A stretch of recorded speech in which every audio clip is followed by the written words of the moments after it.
Hi, good morning. We'll give everybody a few minutes to filter, or a few seconds to filter into the virtual room before we officially kick off our fourth dialogue of the Women in Energy Transformation series.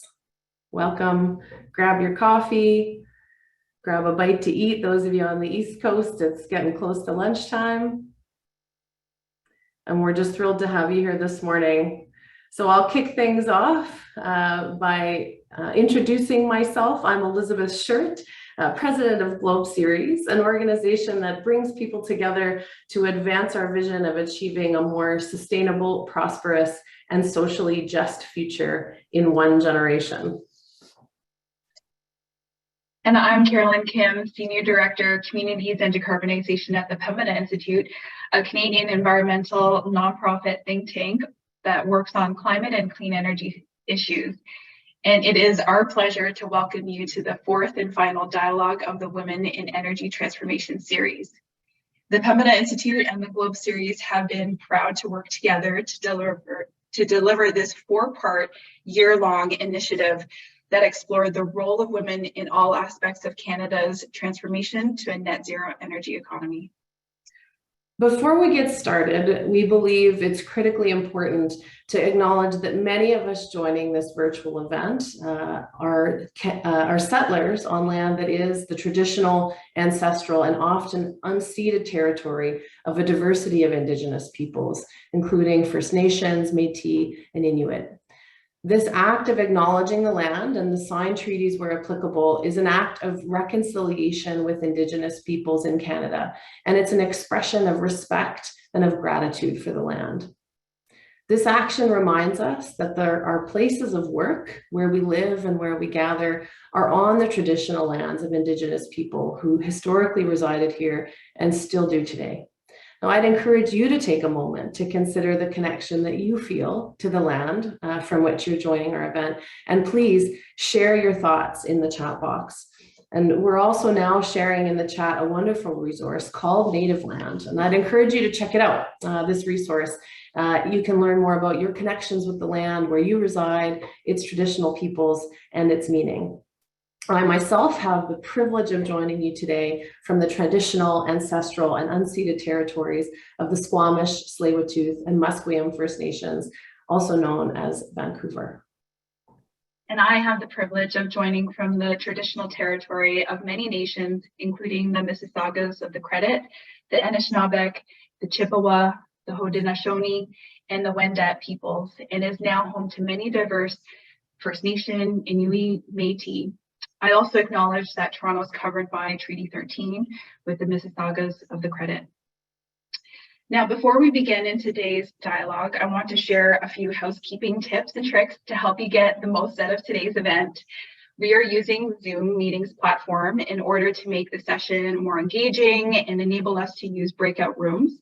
So right now your microphones are muted, but you will have the chance to come off mute and speak up in the breakout rooms later today. So until then, I'd ask for you to keep your microphones muted while we hear from our amazing lineup of speakers, and feel free to leave your video on or off depending on your preference.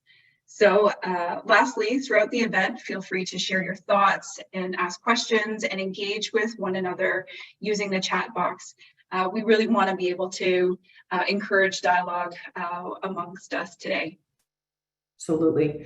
As Carolyn mentioned, this dialogue series has focused on understanding women's roles and the potential for women's roles in the transition to net zero.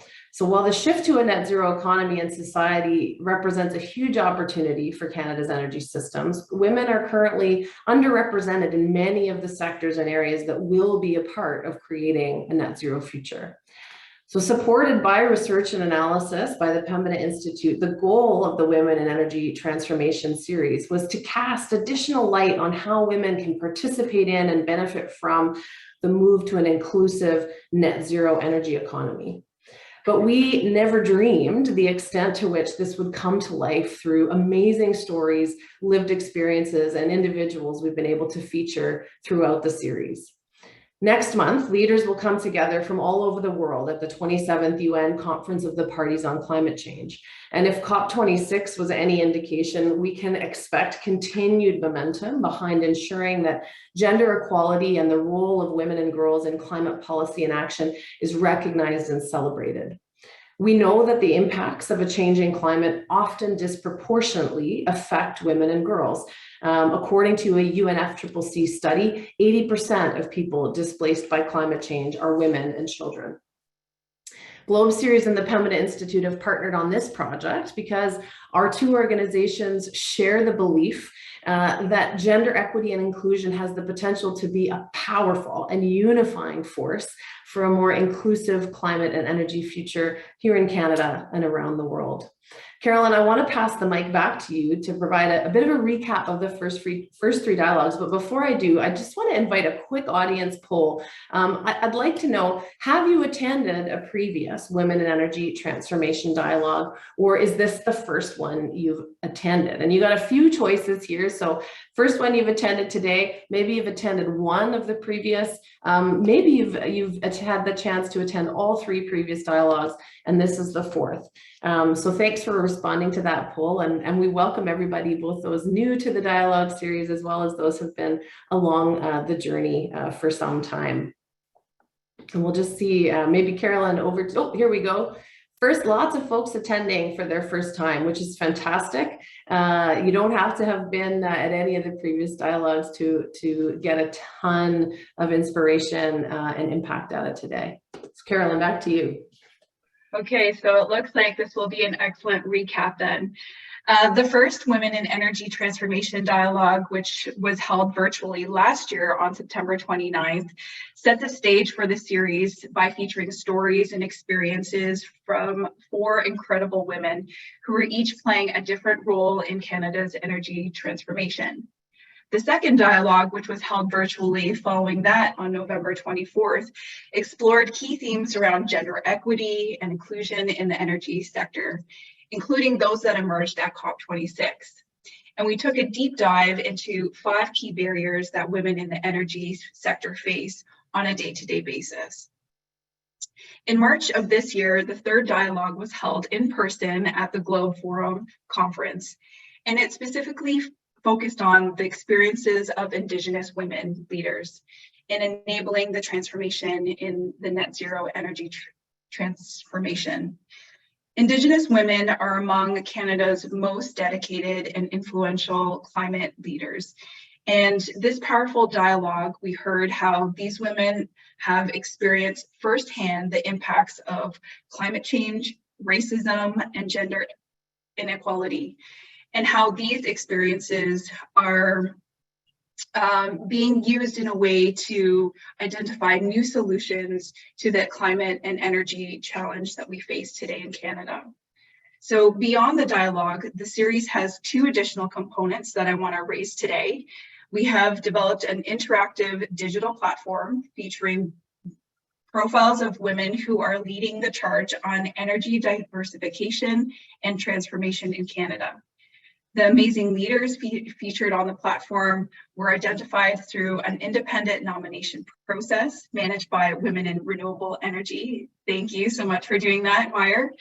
We're adding new profiles on the platform daily, and once complete, it will feature 100 inspiring and transformational women leaders, many of whom we're delighted to have with us in the virtual audience today.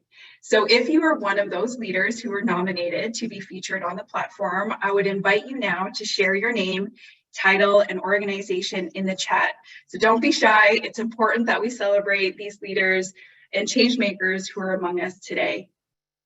Throughout the series, we've also are developing a white paper that will summarize key takeaways from the dialogue, findings from ongoing research on gender equity and energy systems change, and recommendations and actions that can enable more women to participate in creating Canada's energy future.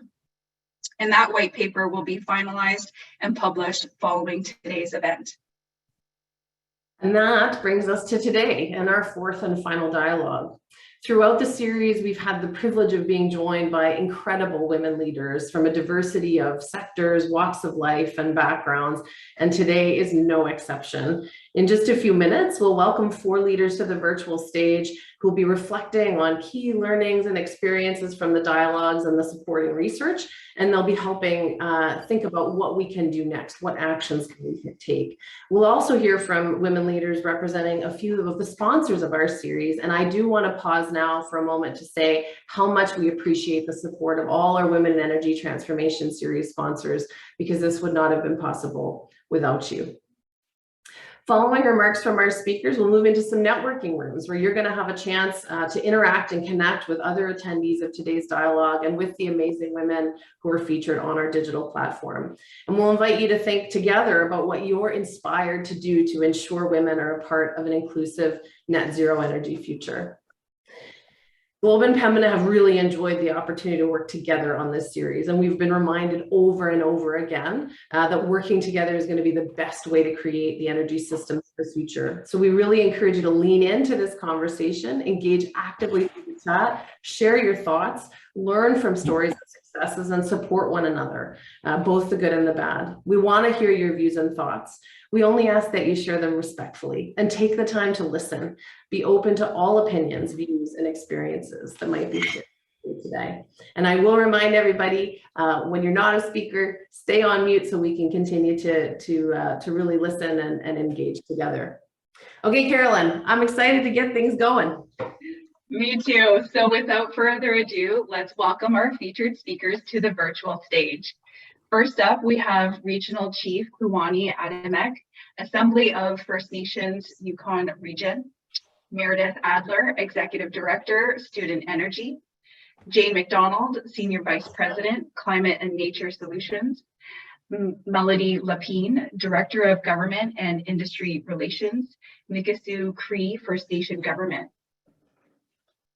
It's so awesome to have you here with us today. And I know you've taken time out of really busy schedules. So we're going to have 3 rounds of dialogue. This first round, we want to focus on some of the themes we've heard across the dialogue series. But first, I want to give each of you a chance to introduce yourselves and for us to get to know you. So I'm going to ask each of you to begin by responding, what makes this Women in Energy Transformation Dialogue series meaningful for you? And Jane, maybe I can start with you, just sharing a little bit about yourself and what makes this dialogue series meaningful. Thanks so much. Just thrilled to be here and really looking forward to the conversation today. I'm coming to you all from Winnipeg, where we're all being treated to the first snow of the season today.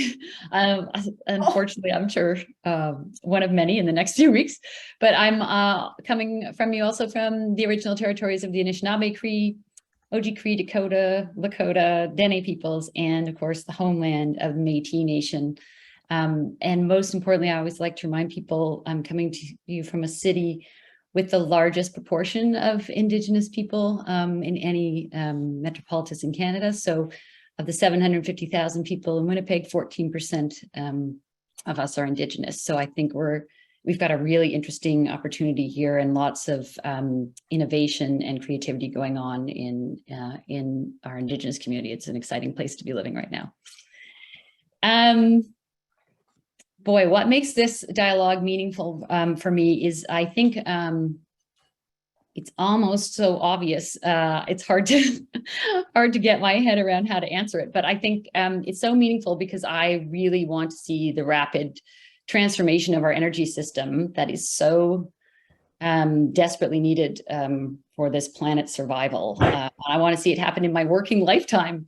Women's leadership in this space is more than an issue of bias if we want to see this transformation, because missing out on the climate leadership and participation of women leaves half the world's brain power and change-making might on the table. And if we do that, we're just not going to succeed.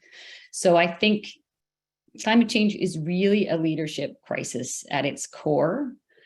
And it's a leadership crisis that goes far beyond the energy sector itself, although that's obviously the sector that will really need to be at the center of how we're responding. We need leadership from journalists, farmers, lawyers, teachers, investors, and of course, politicians, which I'll get to. But so I really think that if we're going to advance any kind of representative, nuanced, solutions-oriented public conversation on the climate crisis in this country, and of course, internationally, we need to see all hands on deck, and particularly women. So I'm coming to this conversation having worked on the climate crisis from many different perches in life over the last 25 years now. I've been a climate negotiator for Canada. I've worked in the Environment Minister's Office federally, been a nonprofit leader, and I've also worked in the financial sector, pushing for new approaches to dealing with climate risk. And in all of those spaces, more leadership by women is sorely needed, because I do think we bring a different sensibility to the task, given the size and complexity of what we're dealing with in the climate crisis. No one person or industry sector is going to solve this on their own. We need radical collaboration and cooperation, and that's where I think women really shine. And we can talk more about that as we dig into these issues today. So really happy to be here. Thanks a lot. Thank you so much, Jane. Chief Adamek, thanks for joining us from the north. I know it was still dark when we had you online first this morning. We're thrilled to have you. Kluani, same question. You know, what really makes this the dialogue series and the notion of women in energy transformation meaningful for you? Thank you, and Dunj A, good morning. Daklawedi ayahat ageo hatu asaug ganach chish ta'an ganach chish kwanlin dun luan man kai iche. My name is Kluani Adamek, and I'm from the Daklawedi Killer Whale Clan. My Tlingit name is Age, which means daughter of the lake, and a name that my great-great-great-grandmother had, and which I carry with honor and respect. I'm, of course, as mentioned, joining you from Whitehorse, Yukon. I want to give a shout out to Sarah, a friend and colleague who's also online from home.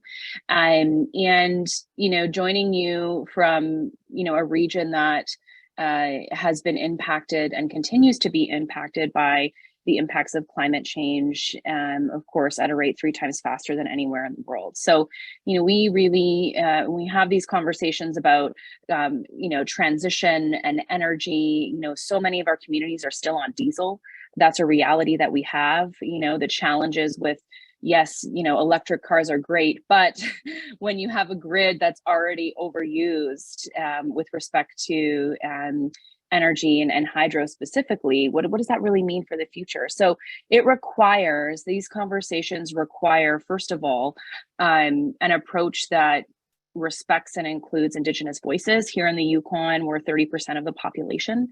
And so it requires those relationships with federal, provincial, territorial, municipal governments to ensure that the solutions that are being created for the future, of course, respect and reflect the needs of Indigenous rights holders. And I would say, you know, in this conversation, and I think about a story that really reflects the way in which in our communities, Indigenous communities, the important roles of women. And so, you know, a story that I ask, I'll share in this space. It's a clan story, so it's not a story that really is to be shared, but it's a story that as a member of the clan, I'm able to share with you. There was a clan of us Daklawedi people, killer whale people, and there's so much history about how we came from the coast. There was a great flood, and so we came to sort of the southern part of Yukon. And there's glaciers and stories and songs that all account for this part of our history. You know, not just the Western science approach to sort of documenting, but through our stories is exactly how we tell things in the way that they were and what happened. And so the killer whale people wanted to go back home. They wanted to get back to the coast. And so they embarked on this journey, and they came to this insurmountable glacier. And the clan was trying to decide, you know, like, are we going to climb? Are we going to try to walk like, you know, sort of around and find where it ends? Are we going to try to go up? Like, how are we going to go up this glacier? And it was two of the matriarchs that said, I see like an opening there. And so we are going to go through. We're going to go through and make sure that it's safe. And we're going to go through and make sure that we can try and get to the other side. And so there's a song that goes with this first part of them pushing their canoes, off the shore and them making it through to the other side. And another song that we sing about their journey and them making it to the other side of the glacier. But it really does, that story reflect to me, and knowing that we continue to sing those songs, and there's a whole bunch of anthropological evidence that shows that during the time of where this song came to be, that yes, like there was a glacier and our people made it back through. And so it has always been women in our communities that have led this. In our region, and specifically more of the southern part of Yukon, decisions that are made by leaders have always been decisions that have required to go back to the women, and specifically the matriarchs or the eldest women in the community, to get the okay. So why is it that we're not making sure that in this critical time in our collective history, that we are not only working with partners as women, but that women are leading this charge? And I want to say women are leading this charge, so let me correct that. Like, we are, but in a lot of spaces that's not reflected or included or respected. And so especially from an Indigenous perspective, women have always had that role of making, the direction, thinking of the strategic trade relationships, marriage relationships, allyship. And it is really critical that at this point in time that we really get back to sort of who we are and where we come from. And that includes, of course, ensuring that women are at the forefront. And in a lot of ways we are, but I think we can all probably think of many experiences, maybe even this week, where you're just sort of pushed aside, or your voice isn't included in a same way that our male or those who identify colleagues are. And that's a problem. So with that, I'll take pause. I look forward to this session, and I'm really excited to join so many of you from right across the country. Thank you so much, Chief Adamek, and thank you for sharing that story with us. Really powerful. Meredith, I want to come to you next. Would love to hear from you what makes this series meaningful for you.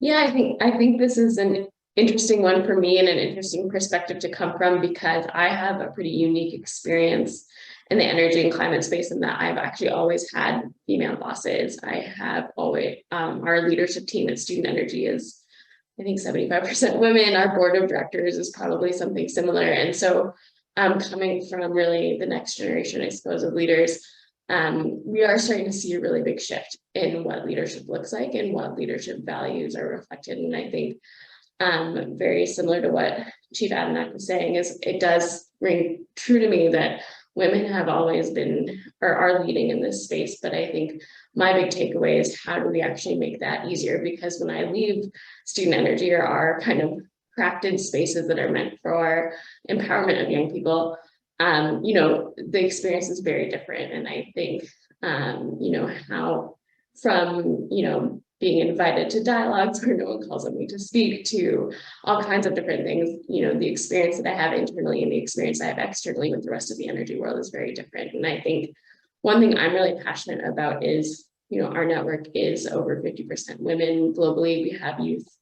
We have about 50,000 youth in 130 countries who are part of our programming. And, how do we shape the world so that as they grow up and get into the sector, we don't see the same trends of dropping off and out of careers, and we don't see the same trends of not assuming the leadership roles that they deserve and they have earned. And I think a final note I would put there is that, I have really experienced how different it is when an organization is structured around lifting up those around them. And I think a lot of that does come from women leaders who were our founders, and how much simpler many of the things are, frankly, where folks are struggling with DEI, requirements and things like that. And we actually haven't really faced those challenges. We have had a really diverse team for a really long time that works on multiple continents remotely. And I think there is something to be said about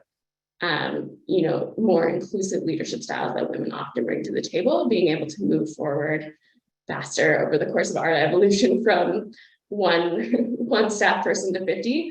We've really seen the benefit of having those community-centered values. And I think it is a lot of the women in our world who have brought that to the table.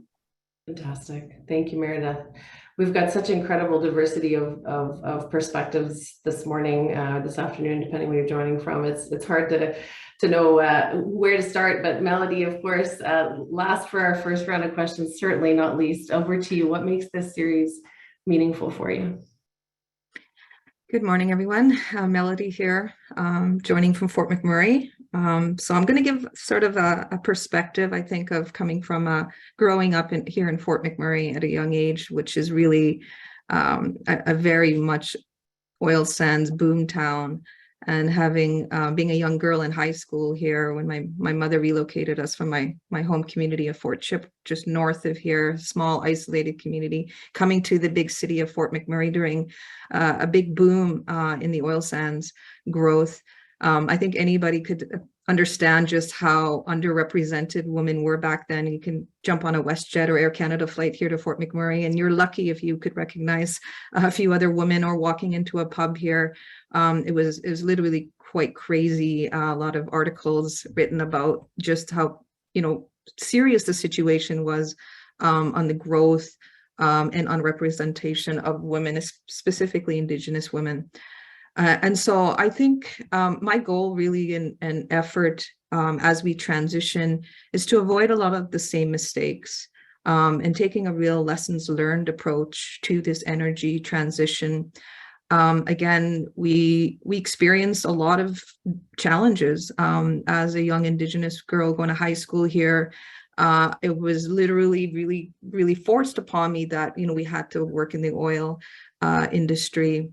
And thankfully I did. I got to expose what it was like in the middle of a mine, driving a heavy hauler truck. But then I got to see other opportunities, like what land reclamation and environmental science and environmental monitoring was. But I was one of the lucky ones that, was keenly interested in that type of career. And thankfully, I'm very grateful that I pursued a career in that, but not many other Indigenous women get those types of opportunities.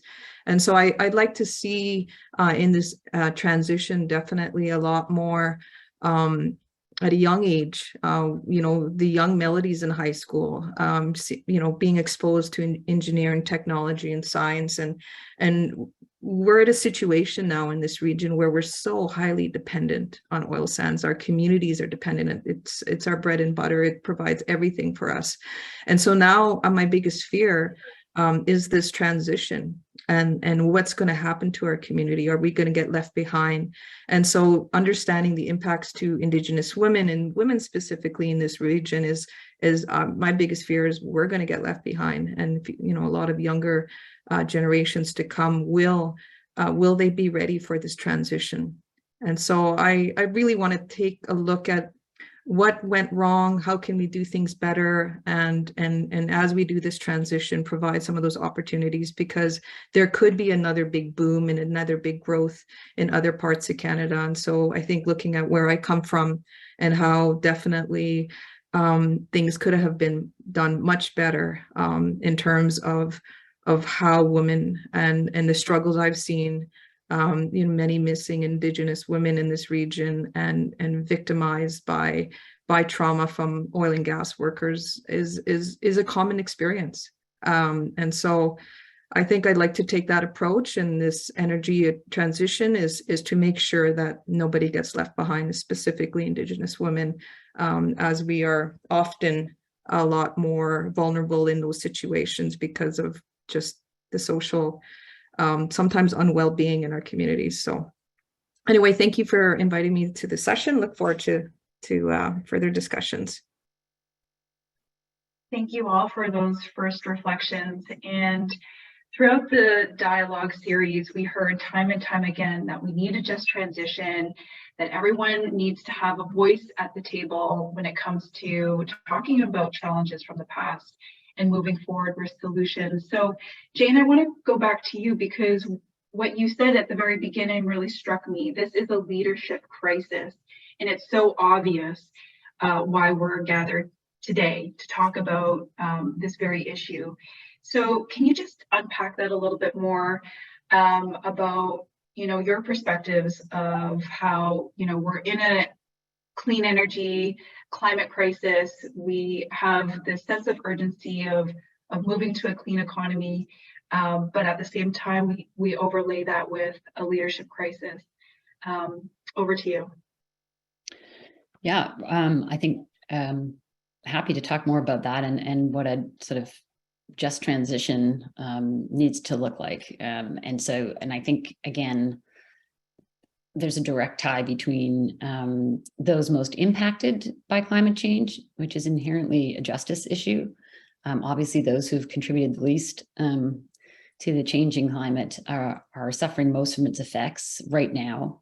And they will be suffering worse effects in the near future. So, I mean, I was in New York City for Climate Week last month, and the big question about facing everyone in terms of kind of thinking about the upcoming COP, and it was basically who's going to bail out Pakistan? Exactly how are we going to start and continue even to recover from these kinds of events?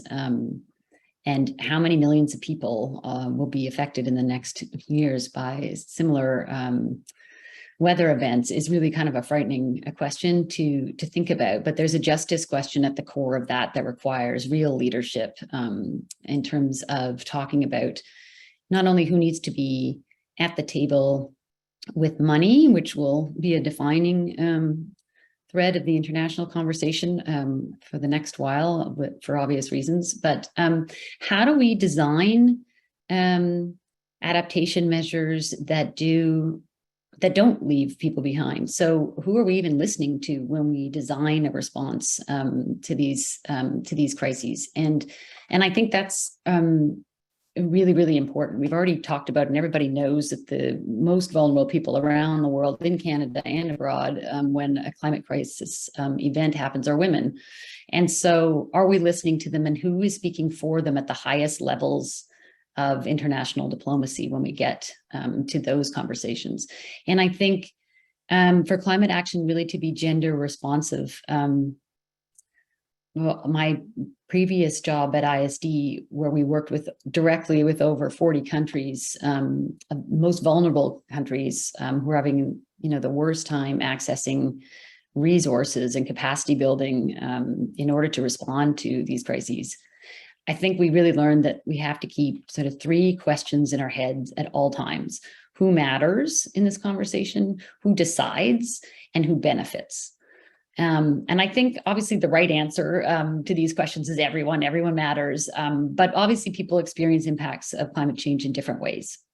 So in our last really bad floods here in Manitoba, it was our Indigenous communities who were overwhelmingly dislocated and then stranded here in Winnipeg for years before we could be rebuilding their communities to a state where they could get back home. And that's not uncommon across this country. When we think about how a woman in a poor rural household has a different experience of climate change than her husband does, and then her sister does in a large city, I think we can really start to understand at a community level kind of who we need to listen to and who we need to reach. Because when you're close to that problem, you're necessarily also really close to the solutions. And so if women aren't involved in decision making, how likely is it that their interests are going to be represented at the table? How likely is it that we will even know what the solutions are we're supposed to be helping with and advancing, or how to introduce them in ways that would be accepted by communities? So it's really very simple.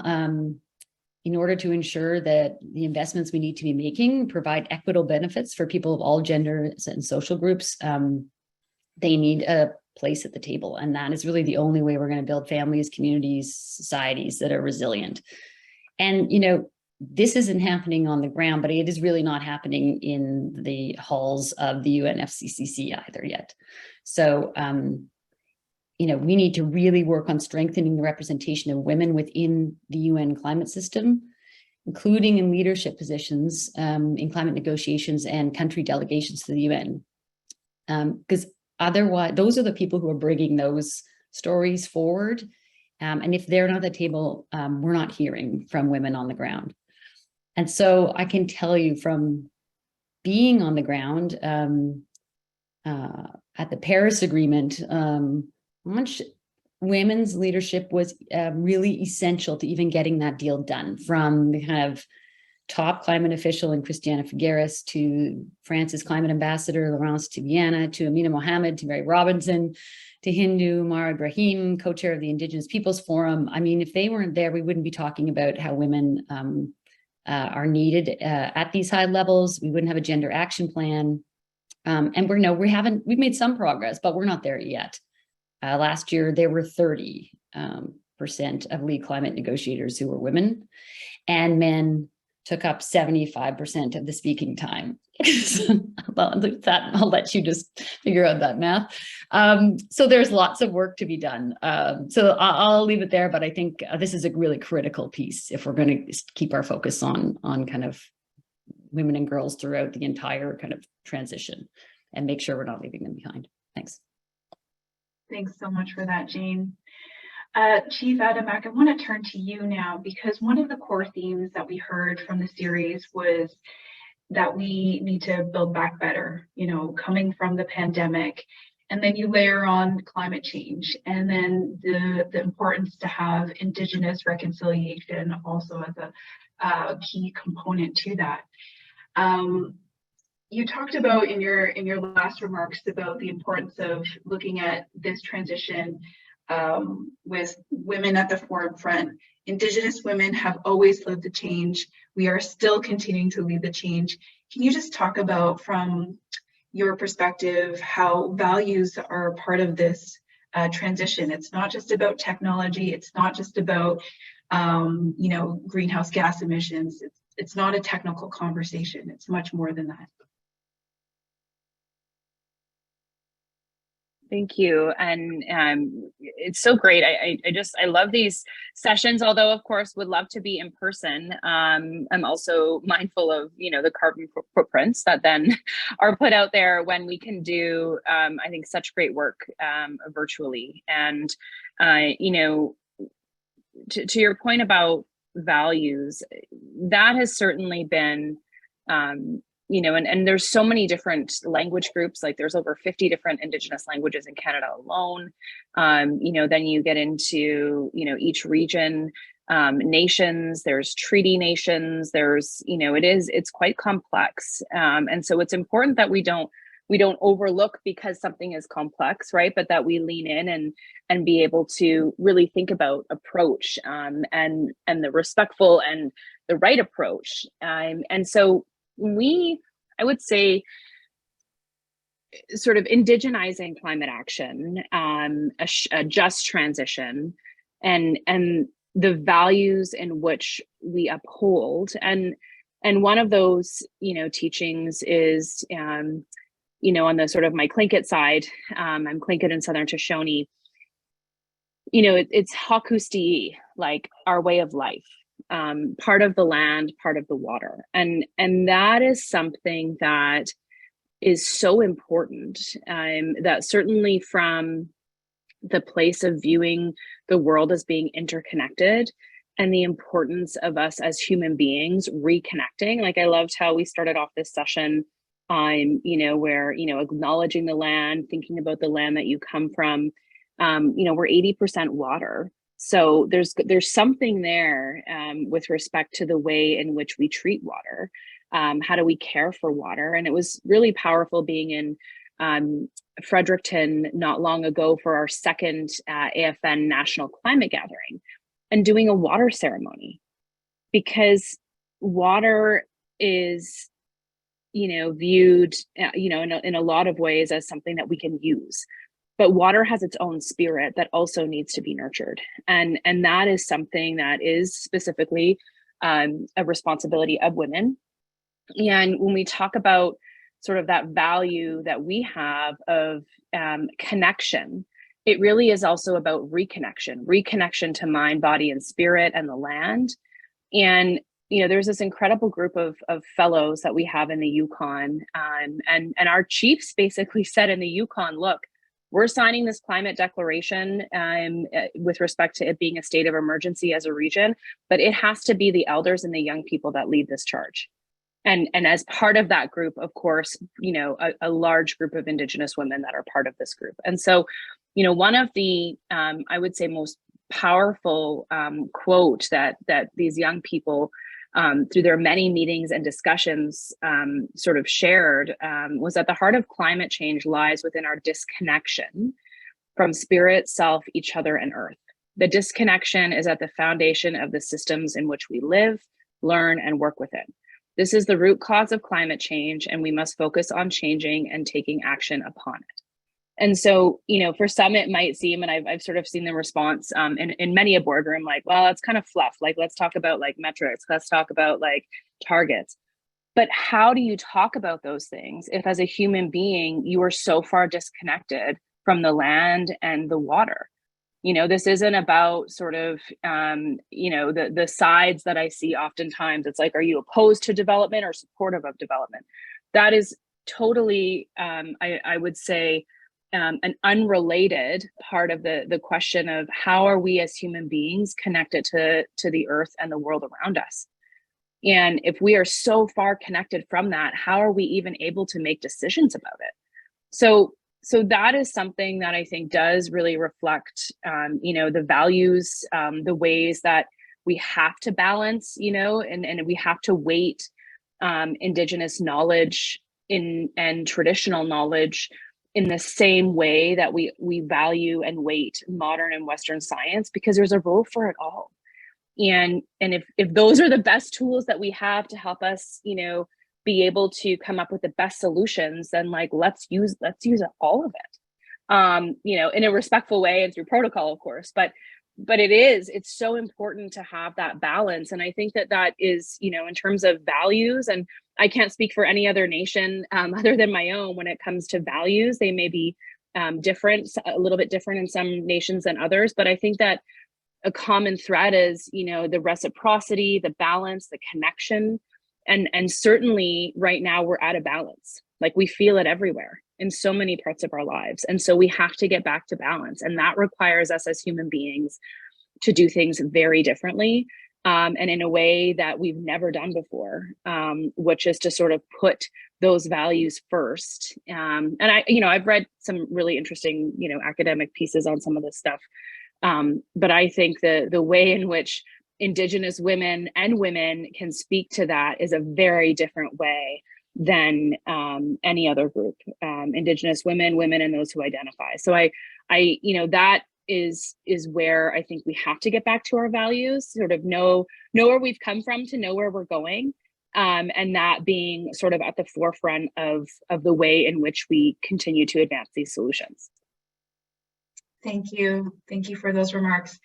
Meredith, I'm going to go to you, because another theme that we heard in the dialogue was the challenge of underrepresentation of women and girls in STEM, which of course is science, technology, engineering, and mathematics.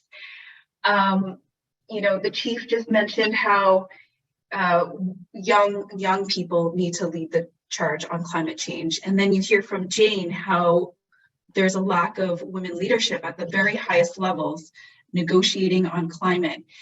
Are you seeing a change in terms of representation of women and girls in the clean tech sector, in STEM?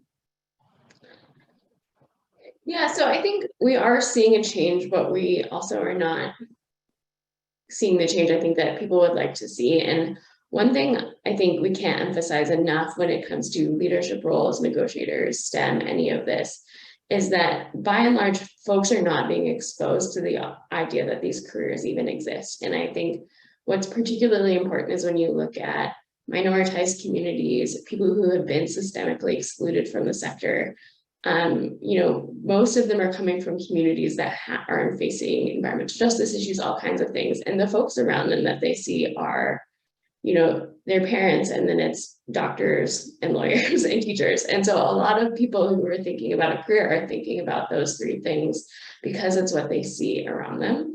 And so I think we have a huge responsibility to get in early and start to talk to people about what they can be and what does it look like. Because I still don't know if I could tell you the exact path I would take to become a climate negotiator, even though I've been in this field for almost 10 years, and so I think there's a lot of things around how do you even expose people to that. And then within the STEM roles, I am resonating a lot with what I'm hearing around values, because I think another issue is that young women are studying STEM more and more. There has been a push for that, but I think often the entry-level engineering roles are actually very siloed, and you're very much put in a corner and you're not connected to the other parts of the system.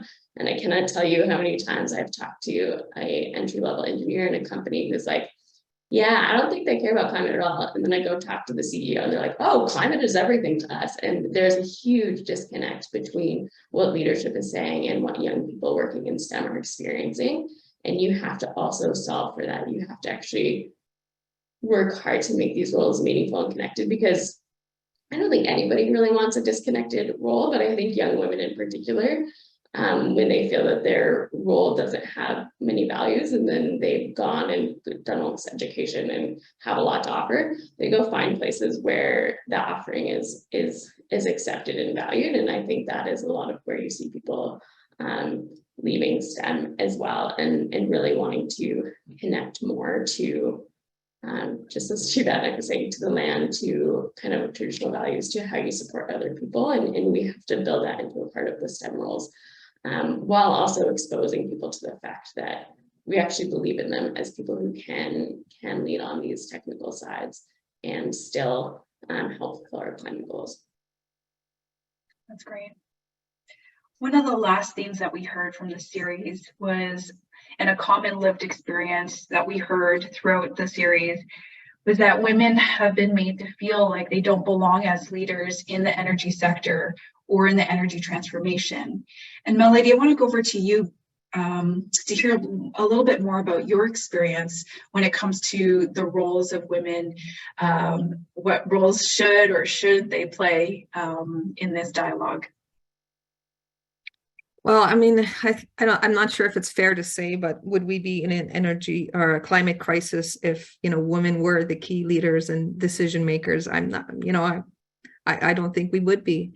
And so that needs to change. I think we have immense amount of values that the chief spoke about in terms of our connectedness and our emotional intelligence, and, just our more maternal ways of knowing and caring for life. I think that means something in leadership and decision-making decisions. And a lot of this, decisions have been made historically because of the lack of caring for Mother Earth and caring for our well-being and supporting biodiversity and other living organisms on this planet. And so the trajectory is not good if we continue down that path of that type of decision making. And what's going to trigger that change is, well, promoting women into those leadership and decision making roles for that change. I see it every day. I see when I involve young women or older women, our grandmothers, our aunties,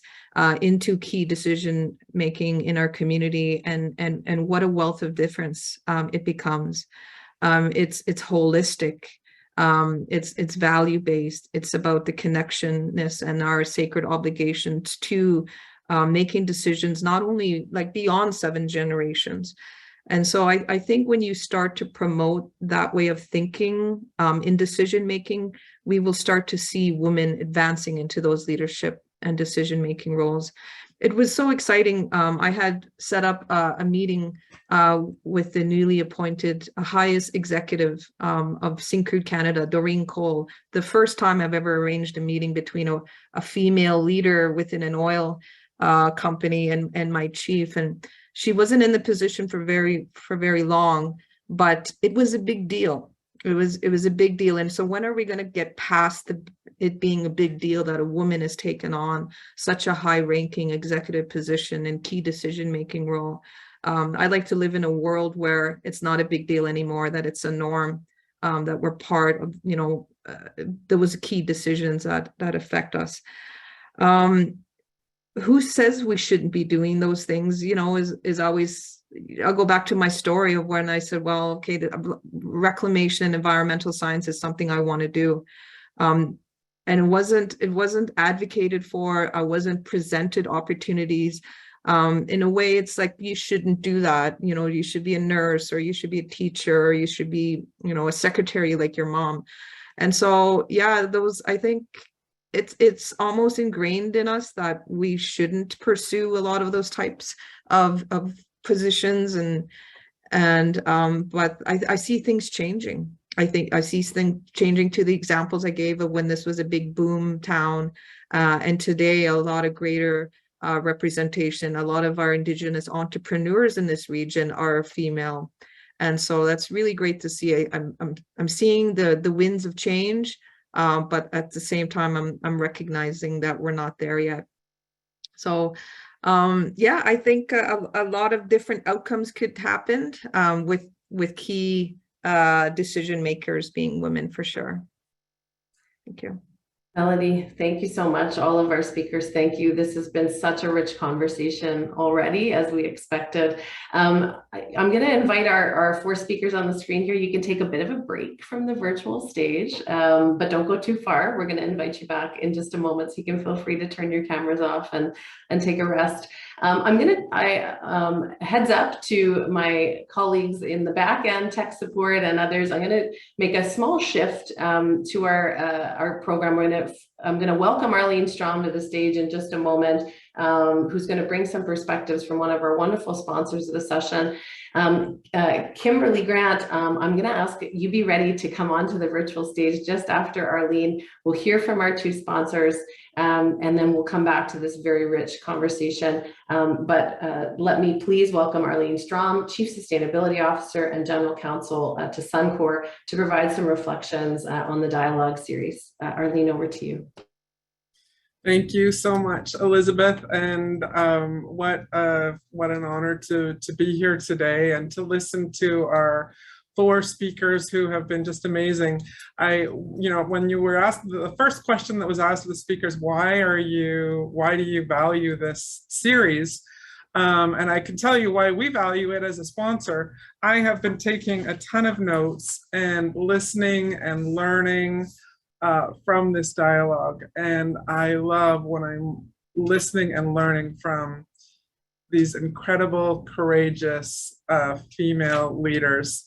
So that in and of itself is just super meaningful to me. I just want to tell a really quick story, and I know you're not here to listen to the sponsors, but as I listened to the panel speakers, one of the things that really struck me is I was thinking about the relationship that I have the privilege of having at Suncor with some Indigenous young people. We have an Indigenous Youth Advisory Council made up of Indigenous youth from across the country that live close to our operations, where their communities are close to our operations. And these young people are largely women too. Only 1 male on our council. They are all women. And what we have done is we are guided by 2 elders, and they help us. They set the tone for our relationship in ceremony. And I'm a co-pipe carrier with one of the young people. But the commitment that we have is, as a co-pipe carrier, my commitment is to enter into this I'm committed to this relationship in a respectful way, to listen and to learn from the young people, to, when we are in dispute, to come back to the elders and to deal with those disputes in ceremony. And when we are in dispute, to make sure that I am representing to my colleagues that we need to listen and learn and be respectful of these young people.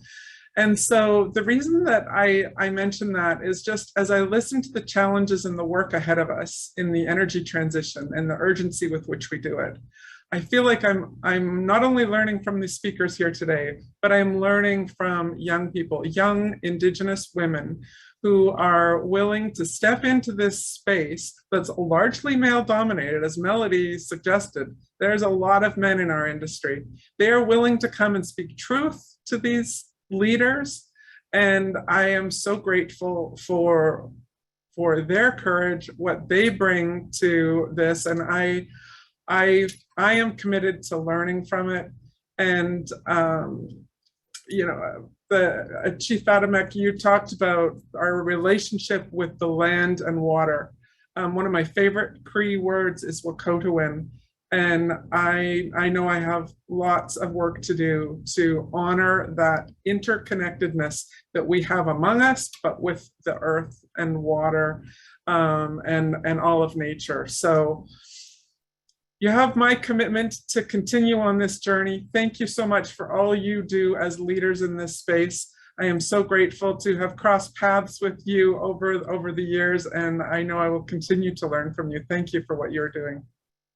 Thank you so much, Arlene. I'd love to welcome Kimberly Grant, Manager Diversity, Inclusion and Talent Acquisition from Enbridge to the screen. Kimberly, over to you for some reflections. Yes, thank you for including me, and I'm humbled to be a part of the conversation.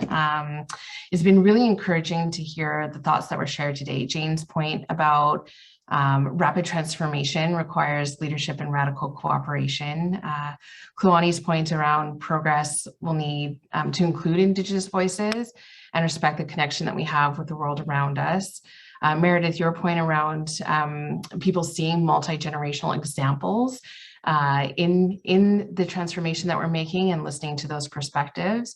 And Melody, thank you for touching on taking a lessons learned approach and how much representation matters. So much of what's been shared today is about making our tomorrow better, because tomorrow can bring us hope. And tomorrow's what we make of it, and we're making it happen today through dialogue sessions like this.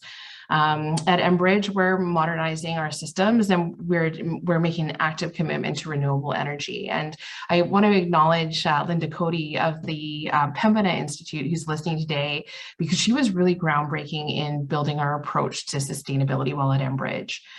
We're also diversifying our workforce, as many of you had mentioned, and we want to better reflect the world that we live in.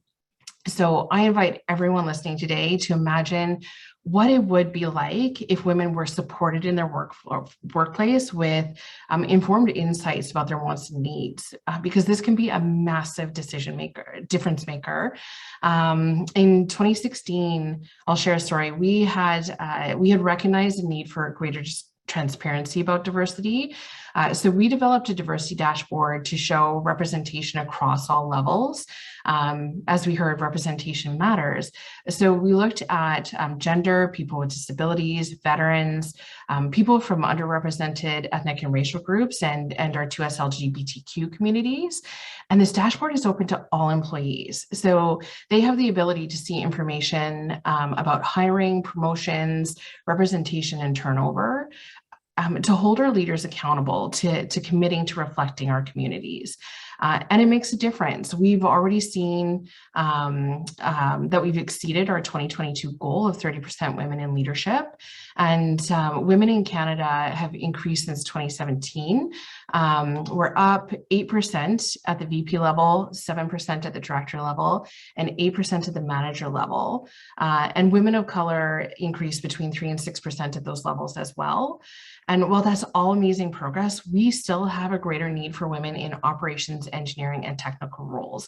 Exactly what Meredith had shared around visibly seeing those examples so that we can set a narrative that women belong everywhere in our work sites and around our tables, and those voices really do matter. We also included inclusion as a core value. And we've held over 100 focus groups with over 1,000 people to really listen to their needs, because we want people to feel safe empowered to use their voices and confident that they can grow their careers because they see inclusion in action every day. That's what I heard from each of our speakers, is that we need to see action in our everyday behaviors. So I agree wholeheartedly with our speakers that we have to be bold if we want transformation, and we have to be really people focused from the very beginning, because behind every goal and every figure on that dashboard is a human being that we can make a difference for. So after listening to our speakers, I'm confident that we have a community that's committed to putting in the energy to achieve the hopes that we have tomorrow. Because when we step up and we meet the challenges of today, our hope for tomorrow can become a reality. So thanks for inviting me. Yeah. Thanks, Kimberly. And thank you, Arlene, and thanks to all our sponsors. So I'm going to welcome back to the screen our featured speakers. The conversation has been so rich. We're playing a little fast and loose with the agenda. So speakers, thanks for hanging with us.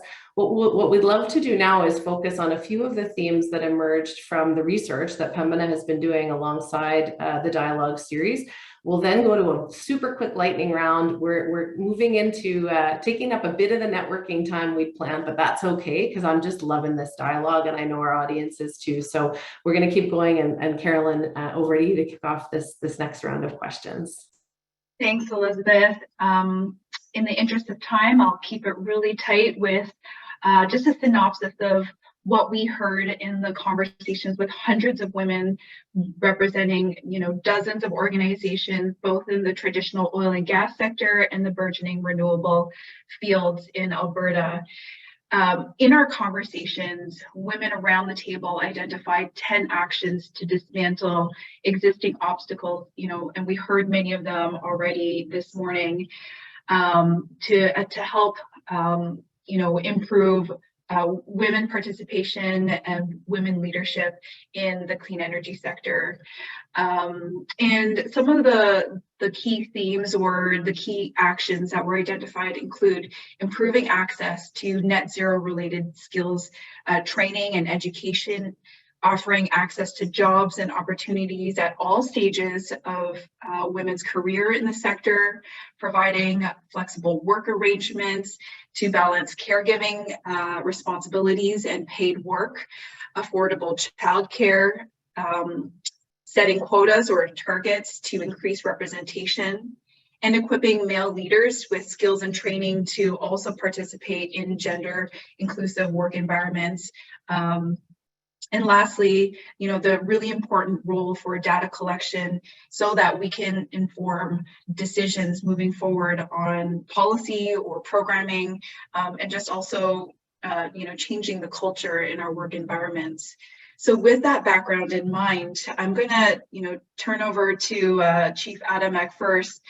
The energy transformation provides a unique opportunity to improve systems that are hostile to marginalized people. How can energy sector work sites and office environments be made safer for women seeking to remain in the industry? Can you share your thoughts on this?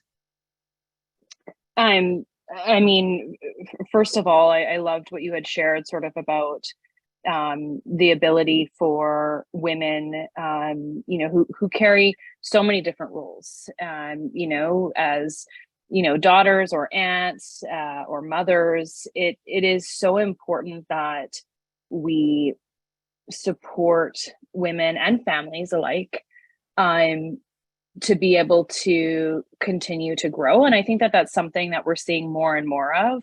But I love what I see sort of across the pond, if you will, countries like Sweden, where, people are able to be spending the time that they want to spend. And it's not about, choosing career or family. And so many, having, recently, been a bit more aware of it myself, it really does feel that there needs to be a deeper understanding in that, and that's for all parents who may need to take time or be able to spend more time. The work from home option is fantastic from what I understand from friends who are parents, but it also needs to go even deeper than that when we talk about ways in which Indigenous employees can be supported in the workplace. It's like great that we see so many workplaces that, celebrate and honor and are doing, activities for Truth and Reconciliation Week. Have a lot of friends who are like, what, like, this is heavy for me to talk about all the time. And I don't want to talk about what it means to be a survivor or an intergenerational survivor right now. Like, I just need to take care of myself. So it's like finding that balance. And I'm not saying that it's easy or that there's this one path to do that. But it is a really hard time, right now. I mean, I want to acknowledge that, a lot of our communities are really struggling. Like, and my heart goes out to, the province and the people of Saskatchewan and what we witnessed earlier this year. Like, this is heavy and it affects everybody. And so how do we find ways to support people? And I read this meme on Instagram the other night. It's like, our company supports mental health and wellness. And it's like, okay, well, I'd like to talk about these options. It's like, great, you have an hour to do yoga, right? Like, that's not enough. So I think that whole concept of, you saw the meme, Elizabeth. I'm like, yeah, exactly. Like, what can we do? And there's lots of really great examples of, whether it's having somebody in-house that people can talk to. There's lots of different ways, but I do feel like it's, we've got to shift the way that we think about work, right? Like, it's got to be sort of back to like contribution. And that's something that, finding ways to be creative and giving people the time they need to just reflect. Like, I mean, I think about the calendars in a day and it's like meeting, call, meeting, call. It's like, when do you have time to just sort of reflect on what just happened and how you want to shift approaches? Like, we have become so busy and a lot of it's like unnecessarily busy instead of sort of that shift. And I'm going off a bit topic here. Sorry, Elizabeth, and we don't have a lot of time. But in short, like, we've got to do better, and it can't just be, as we know, women that are leading this charge. But I know that there are some incredible workspaces that are doing that, and ultimately, and I think we'll probably talk about this a bit later. It's got to be a rights-based approach, right? Like, we've got UNDRIP, we've got Charter of Rights and Freedoms, we have Indigenous legal orders. There's lots of ways, rights of women, rights of the child, that we've got to really think about how we include that as part of the bigger plan. And right now it just feels very siloed. So I will take pause and I look forward to others' reflections in this space. Jane, I'm just going to go over to you. At the top of the series, you said, everyone has a role to play. We need to have an all hands on deck approach. But what would be your message to your male colleagues, to male leaders in the workplace in terms of how to increase diversity and inclusion? Oh, there's so many things. Well, listen, men have a huge role to play. So they're really important in this conversation about creating kind of workspaces for everybody. One, because they're running most of the workspaces, so they're making those decisions right now. But two, because when we talk about sort of an equitable and a gender inclusive, office place, well, those are values and deep cultural norms that we have to be shifting, and we obviously have to bring everybody with us on that journey. And so, as Chief Amick just said, it can't just be women leading this charge. And so I think there's never been a better time for us to have a wide open conversation, and it's happening now, about what offices need to look like coming out of COVID. I mean, that really jump-started and pushed a lot of the things that I think have been really important to women for a long time. And your paper has highlighted some of those things, which I thought were great. So obviously flexible work, allowing for caregiving responsibilities, looking at kind of, can you do some of your work virtually? That's obviously not even a question anymore. We're into kind of how do we balance kind of, the critical importance of some in-person interaction with all the benefits we found from this the last 2 years. So I think we're in a better space than we've ever been to push the men who are running these things to think differently, do them. We showed how this stuff can work. So that's really amazing. I think when you talk about the kind of structural changes like putting quotas in place, those are huge, hugely important pieces that men in leadership positions can move on now. When I went to work for the environment minister and there was a gender balanced cabinet for the first time, it really made a difference to see how not just a couple of women at the table raising things, but half the table talking about these issues is a game-changing scenario. So I think those are really big and beneficial moves that you could be making if you're in a leadership position. Obviously, childcare, again, not the greatest thing that happened to us in COVID. But I do think that the pressures of child can also bump to the top of the conversations. We're having a different conversation about childcare. So I think actually we're in the best place we've been in a long time around how to be more creative about office spaces. The place where I think male leaders still need to do more work, where we haven't, necessarily gotten there, is this cultural shift.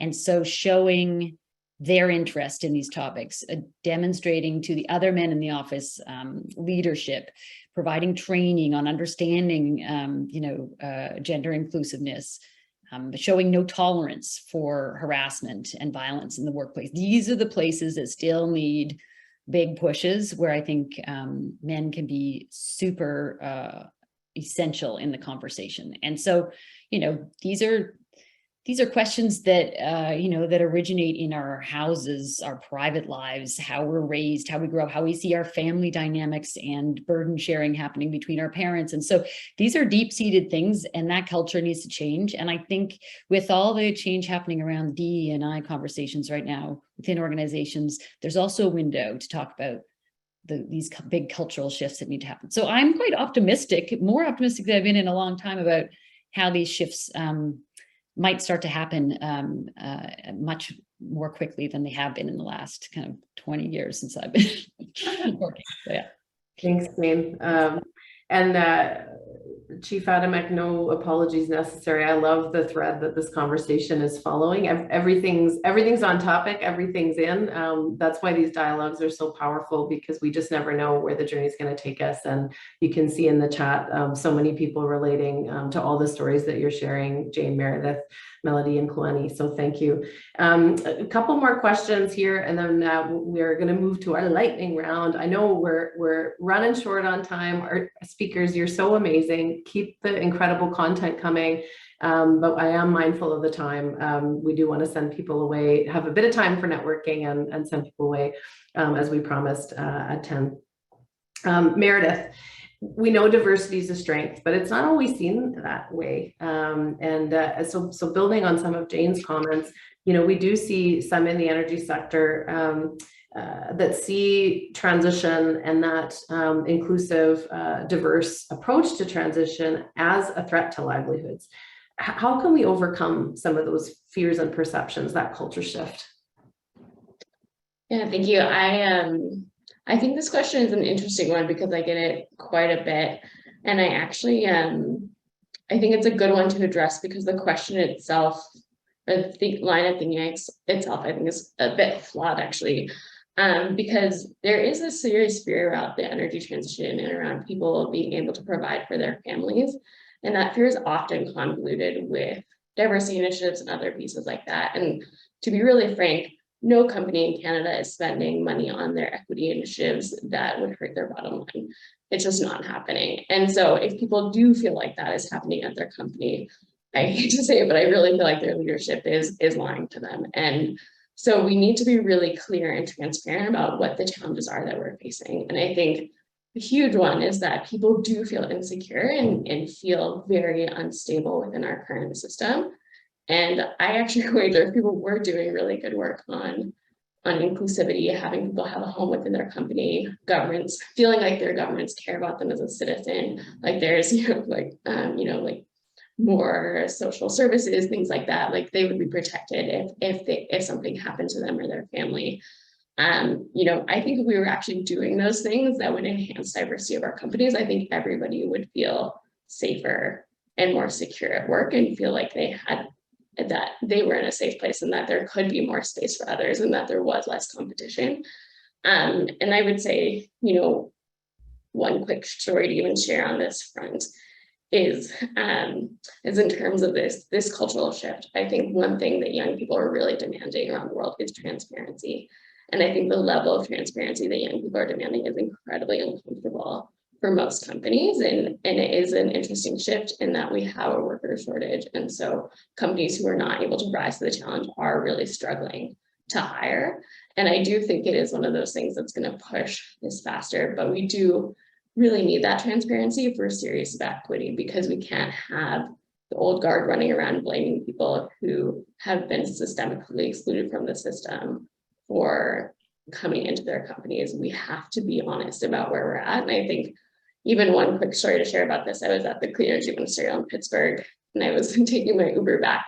And my Uber driver was telling me how he used to be a rigger, but those jobs don't exist anymore because environmentalists have gotten too many oil wells in the States to shut down. And I was like, well, actually, oil production is at an all-time high in the United States. And it's just that companies have restructured.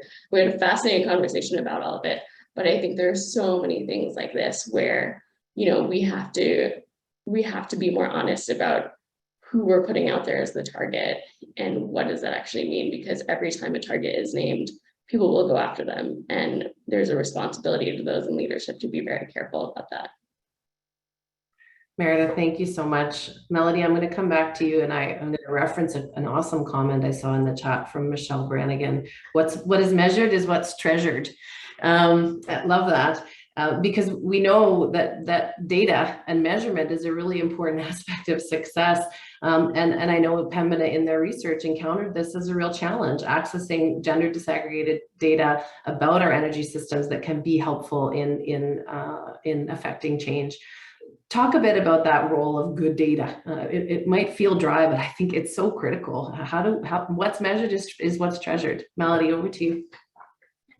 Absolutely critical. I mean, I'm with an environmental science sort of perspective. I'm a big fan of Prove It.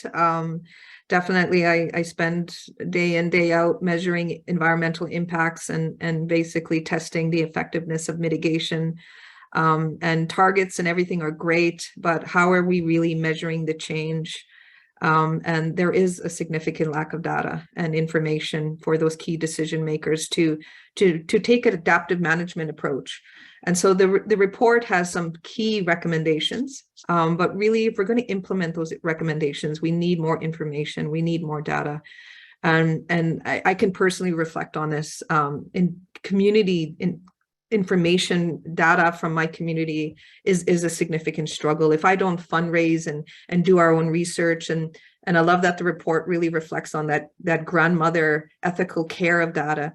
And this is why many communities, including my community, needs to be in the driver's seat of research and data collection, ensuring that it's meaningful, but that's also applied in the right way. So if we're going to influence policy development and new legislation and promote change within the workplace, again, we need to measure the successes. We need to test whether or not targets are being met. And the data just doesn't exist. I don't even know half of the information on my community's demographics. How many Indigenous women have graduated high school? What are their aspirations? Are they ready and willing and able to contribute in this energy transition? Right now in our region, there's a big push for carbon capture and storage under that Pathways initiative that is promising a lot of wonderful opportunities and new jobs. Well, okay, how are we going to actually test and whether or not those targets and that whether or not those meaningful opportunities are provided to women, specifically Indigenous women? And are we preparing for that? Are we breaking down, 5 of those significant barriers? And if so, how are we measuring whether or not those barriers are coming down? And so I think data and information is key to all of this. Without it, I don't think any of the recommendations can be implemented. It's really key to changing everything that I think our aspirations are here. So yeah, I just wanted to point that out, but also reflect that Indigenous communities, and I know this from the work that I do, are really, really behind it as well. And that's why a lot of things we recognize in socioeconomic, whether or not it's a benefit gets promised, it's not truly reflected because we just we're not able to prove it. And so I think that is a significant factor here. We need to get started on this data collection today, if not tomorrow. So thanks. Thank you all so much. I'm going to hand to Carolyn to move us through our lightning round. What I want to emphasize is lightning. So I know you all have such rich stories and experiences to share. This is your call to action. This is your 10 words or less. This is what do you leave the audience with? But Carolyn, over to you to walk us through that part. Exactly. Let's do 10 seconds. One leave behind. Jane, you start first. God, the pressure. I would say to everybody, this is really our moment as women leaders, because this crisis needs not just the kind of, not just the scientific rigor, although it needs that too, and the data and everything we've been talking about, but it also needs moral clarity. It needs the analysis, but it also needs empathy. So it needs strategy, but it also needs imagination. And I feel like as women, basically, we are what the world needs now to really meet this moment. And so I just encourage you all to keep doing all the fabulous work you're doing and to go and read this Pembina paper if you haven't, about all the great steps that need to be taken to kind of keep advancing in this space. Thanks, everyone. Thank you. Meredith, you next. Definitely, I would say it's a huge opportunity to uplift more women and really create more space for new people, especially as the next generation comes up and is pushing for change quickly. Melody. No, what amazing opportunity with a really group of very powerful ladies. So really grateful to share the spotlight with you. I just want to make a note, like energy transition is key. And again, I come from a very heavily impacted region from oil sands development. And again, really driven to support the industry here. And so as we embark on this transition, again, I'm fearful that it's definitely the right move and we have to move forward. But again, this fear of, we're going to get left behind, or what happens to the other pressing issues. I don't want all of the attention placed on energy transition when we still have so many other outstanding significant issues that need to be dealt with. And so the spotlight needs to be holistic.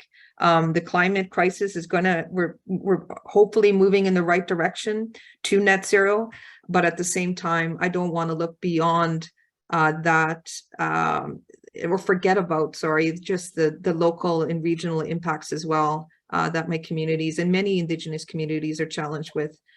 So yeah, I'll just end with those comments. Thank you. Thank you. Last words, Chief Adamek. Thank you to everybody. It's been an amazing, I think we could spend all day together. But in terms of 10 words or less, a true, clean, and just transition must honor a rights-based approach. So the rights of Indigenous people, the rights of women, the rights of children, and the next 7 generations. And reconnection needs to be the lens of which we use. Amazing. That was 20 words, sorry. You all understood the assignment, so I appreciate it. That call to action, that last lightning round. Thank you all so much, speakers, for joining us. I'll invite you now to take a rest with your cameras, but I will invite you to stay if you have time to join some of our networking spaces. Carolyn, it's been a pleasure moderating with you. Thanks for sharing the virtual stage with me, and it's my pleasure now to quickly move us to some wrap up. As I'm doing that, I want to invite you all to share in the chat. What are you feeling most inspired about after having heard this incredible dialogue? What are you looking forward to advancing, let's say at COP27 coming up next month or in the year ahead? While you're sharing your thoughts, I'll once again extend a sincere thank you to our speakers and our sponsors who joined today to share perspectives, as well as all of our sponsors who have made this series possible, and as well as to Women in Renewable Energy for your support with the digital platform. Most importantly, thank you all for joining this inspiring dialogue. We do want to offer you the opportunity to connect with some of your peers and colleagues. I know we had a top of the hour event end. If you're able to stay, the rooms will stay open for a few minutes after the top of the hour. If you're able to stay and connect and share with one another. We're going to move you into those breakouts. Again, we'll keep them open for 10 or 15 minutes past the top of the hour. Instructions are simple. Introduce yourselves. If you are one of those fantastic leaders who've been selected to be profiled on the digital platform, let your group know. We need to celebrate that. As women, as women leaders in the energy transition, we need to say, I'm leading. So please don't be shy. And then have a chat. What are you looking forward to advancing in the months ahead? What commitment might you be willing to make to keep that momentum going? Most importantly, we want you to take this time to connect with some of your peers and colleagues that are working as hard as you are to advance an equitable net zero energy future, because there is power in connection and collaboration. We've seen that in spades over the course of this series. So as we wrap today's event, move to networking, I want to close by thanking my colleagues at the Pembina Institute for partnering with Globe Series on this incredible journey. We look forward to continuing to drive action with you. The Pembina Institute will be leading an event at COP27 as part of the Canada Pavilion that will continue some of this incredible, to build on some of this incredible inspiration we've heard over the series. So stay tuned for that. Thank you, everyone. Enjoy the breakouts. Have a wonderful day.